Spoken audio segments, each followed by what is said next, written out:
This happened during the beginning of April a few decades ago. Supposedly it was April Fool's Day, but I never cared for that holiday, if it can even be called a holiday. I've always hated pranks and practical jokes, and never understood why April Fools was even a thing. Nonetheless, I had a husband whom I recently got married with, just shy of a few months. We eventually moved into our first house together, around a rural part of town. The area had a few houses, but was separated by a few acres of land, so it was almost as if we didn't see much of our neighbors, or anyone for that matter. One night, on a Saturday, my husband went out to get some groceries last minute. He left me alone in the house to start making dinner with what we had. I remember chopping vegetables and then hearing a loud knock at the front door.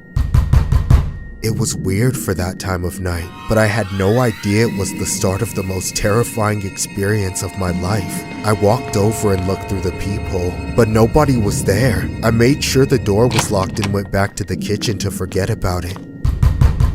Not even a minute later, I heard the same knocking again. This time I raced over to the door and looked outside, hoping to catch the culprit, but there was still nobody there. I was partly annoyed and partly freaked out, but I knew the most reasonable explanation was that some kids were playing ding-dong ditch around the block. I did my best to ignore it and finish chopping up the vegetables. At that point, there wasn't much left for me to do to get dinner going until my husband got back with the meat, so I took a break and headed to the bathroom. Right as I was walking past the door, it happened again.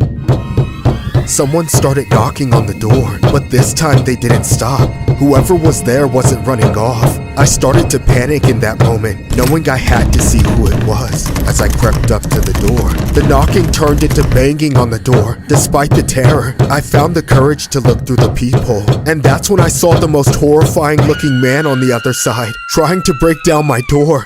Knock, knock! You're supposed to say who's there! His clothes were filthy and torn to shreds, and he was wearing a scary-ass looking mask over his face. It was like he knew I'd just seen him, because that's when he started making demands. Open up!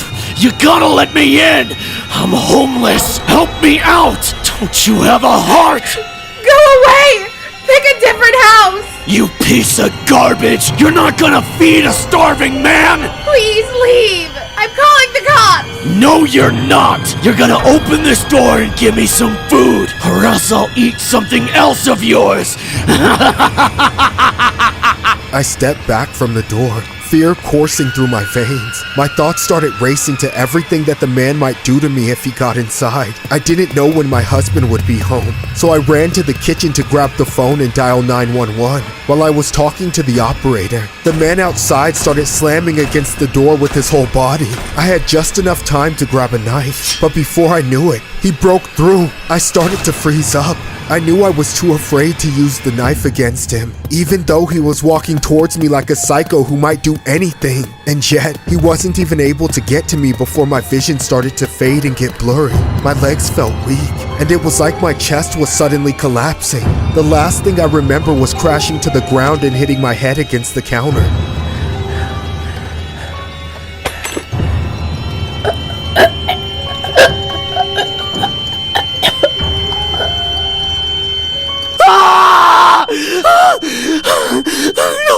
No, wake up! Please, I'm sorry! No!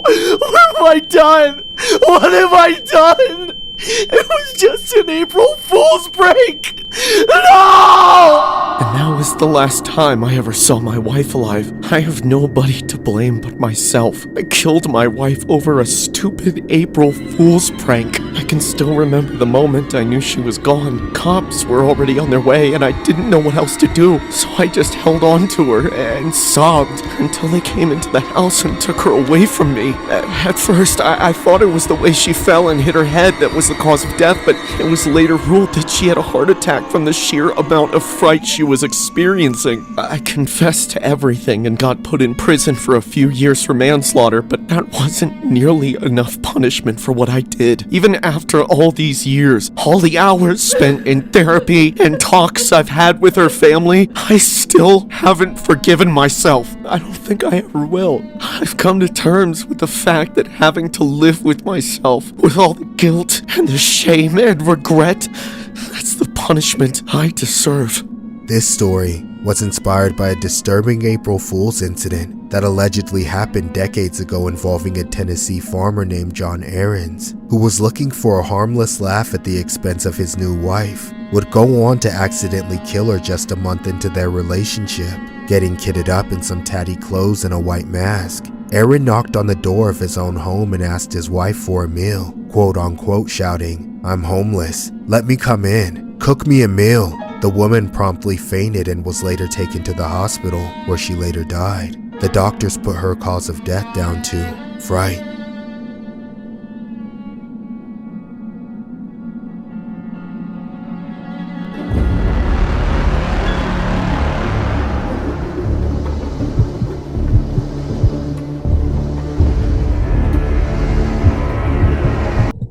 I had been living in university housing for a full year before it all went down. Everything was totally fine at first. I liked all of my roommates, and I was doing well in all of my classes. Then, at the start of my second year, a new guy moved into the dorm. His name was Stuart, and that's when my life became hell. It wasn't like Stuart was a bad roommate or anything. He was usually pretty quiet, and he cleaned up after himself. The problem was that I just hated him as a person. He was just incredibly pretentious and thought he was better than everyone else. A real goody two-shoes. It made being around him almost unbearable. And of course, our dorm wasn't that big, so it's not like I could avoid him very easily.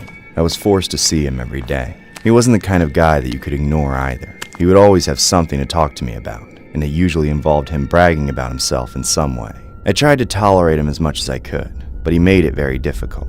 Then, one day, I came home to catch him talking crap about me behind my back. He made some lame attempt to cover it up, but it was obvious that he had been talking about me. I really started to hate him after that. I started to think of ways that I could get even with him. First, I thought that I could get him kicked out of the dorm, but that seemed like it could backfire too easily.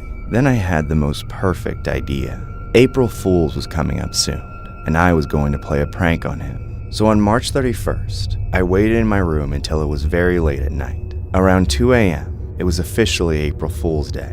Now I could begin to implement my plan. I slowly and quietly left my room and crept behind a wall where I would have a good view of Stuart's door. I needed to get into his room without him seeing me, and he would usually go to the washroom at some point during the night, so I stood there and waited for the moment to come. It took a little while, but eventually, I watched as Stuart's door open.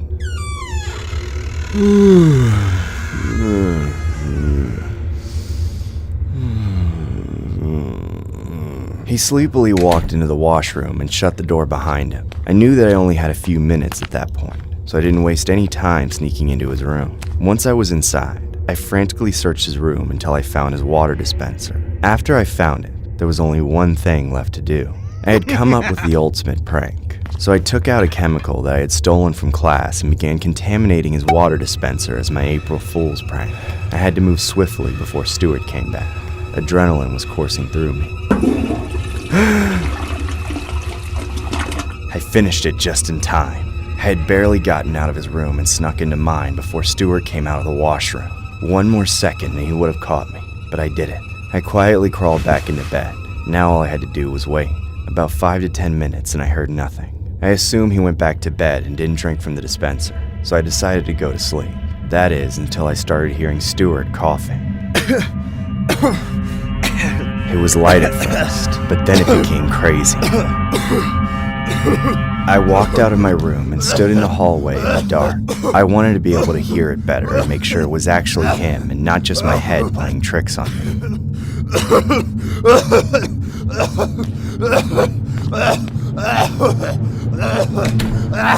Stuart ended up staying home the next day. He was apparently too sick to attend class. Instead, he spent the whole day in his room coughing. I wanted to enjoy every minute of his misery, so I skipped class that day as well.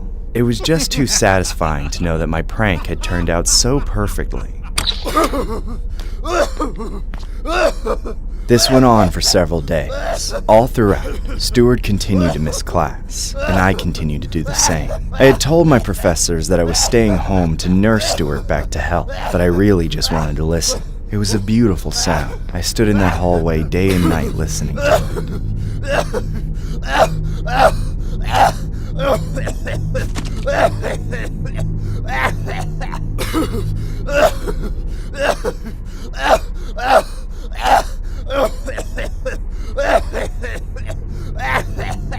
Stuart, of course, was unaware of this. He had bigger things to worry about. As I listened to him, he started to sound like he was getting worse, a lot worse. I eventually took Stuart to the hospital. He died a few days after that. The doctor said that if he had been brought in sooner, they probably could have saved him. A toxicology report revealed that there had been chemicals in Stuart's system that had led to his demise. His death was labeled a murder. The cops arrested me under suspicion as I had been the one to bring Stuart in. After they questioned me, I eventually admitted to tampering with Stuart's water dispenser, and I was charged. At my trial, I tried to use the fact that it was an April Fool's prank as my defense, but the judge denied it. I was sentenced to life in prison. As I stand here in prison, I can't help but be happy about one thing. At least I don't have Stuart as a roommate anymore. This story was inspired by a horrific April Fool's incident that happened in 2013. A Chinese university student named Lin Sen Hao was condemned to death after he was found guilty of fatally poisoning his roommate Huang Yang's drinking water. Lin claimed that the death was an accident after an innocent April Fool's Day prank which had ended in tragedy. However, a judge ruled that the act was malicious and Lin had intentionally murdered his roommate out of spite.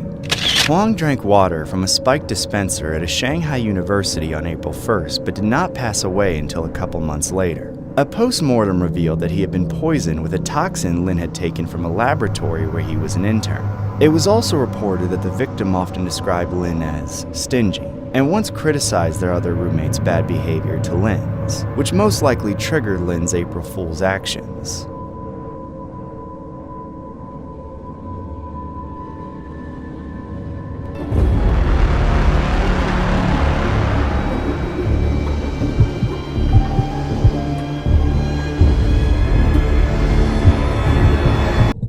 This happened back when I was married to my current wife, Penny. Back in those days, she was a kind and beautiful woman, not to mention, she was 12 years younger than me, which I'm not ashamed to admit was a huge plus. It was my second marriage, so I didn't mind that it was her fourth marriage. In hindsight, that should have been a warning to me, but I was too much of a fool to see it. Everything was fine for years. We raised 3 children together, but as soon as our youngest left home, Penny took a turn for the worse. I don't know if it was the first symptoms of dementia or not, because she started treating me like garbage. She cheated on me countless times, calls me names, and thousands of dollars go missing from our bank account every month, so she can buy God knows what, and I'm sure she's addicted to more than just vodka. Whatever cocktail she's taking, it usually ends with her coming home to scream and throw knives and plates at me until she passes out on the couch for the night. Needless to say, it's been a long time since we slept in the same bed together.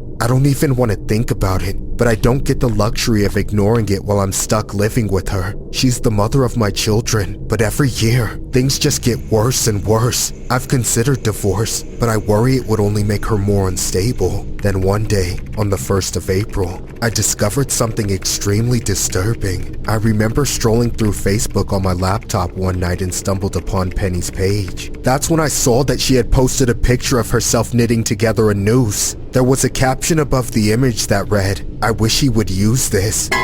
It was clear that it was me, and that she wanted me to hang from it. I was in shock. Unfortunately, my only option was to believe it was a tasteless April Fool's joke. However, that would not be the last one. Every April Fool's Day afterward, Penny would post another supposed joke about taking my life in one way or another, and each time it seemed more serious than the last. At this point, it seems more than likely that I will die at the hands of my wife on the 1st of April. Right now, as I finish writing this letter, it is almost midnight on the 31st of March. If anyone is reading this, consider it proof of her guilt. Goodbye, children. Signed, David Jackson. Honey, I'm home! Oh God, she's drunk again. Where are you? Are you hiding from me again? Oh crap, is it midnight already? It's that time of the year again! Happy April Fools! You stupid old fool! You ruined my life! Now I'm going to ruin yours! She's really gonna do it this time, isn't she?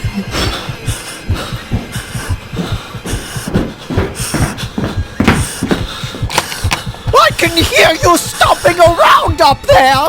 Just leave me alone, you old fart. I don't want your saggy junks near me. Oh, come on, dear. We're husband and wife. Shouldn't we sleep together? We don't do that anymore. I'll never pull my diaper down for you, woman. You hear me? You don't tell me what I know or don't know.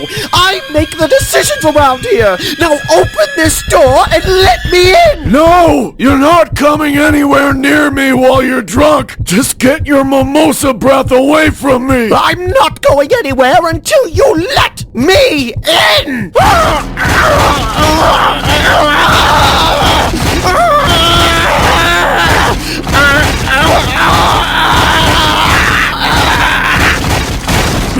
Penny, stop! Don't do this! We can talk it out. I'm sorry I raised my voice. I'll do whatever you want to make it up to you. I swear. Just don't hurt me. You can sleep with me if you want. It's too late for that, old man. You had your chance. Penny, why are you doing this? For all the times you treated me like your slave! Penny, please stop! Or I'm gonna call the cops! Screw you, you piece of shit! Penny, no! Stop it!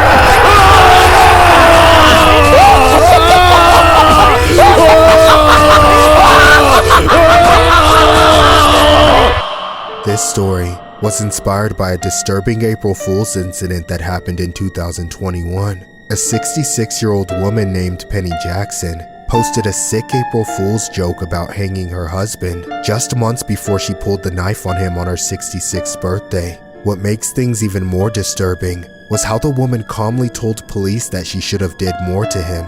The April Fool's joke prior to all of this was that Jackson had made her Facebook cover photograph of an image of a woman knitting a noose on April 1st of last year. A caption above the image read, "Quarantined with hubby for 2 weeks. Gertrude is knitting something special for him." Jackson was later found guilty by a jury and sentenced to life.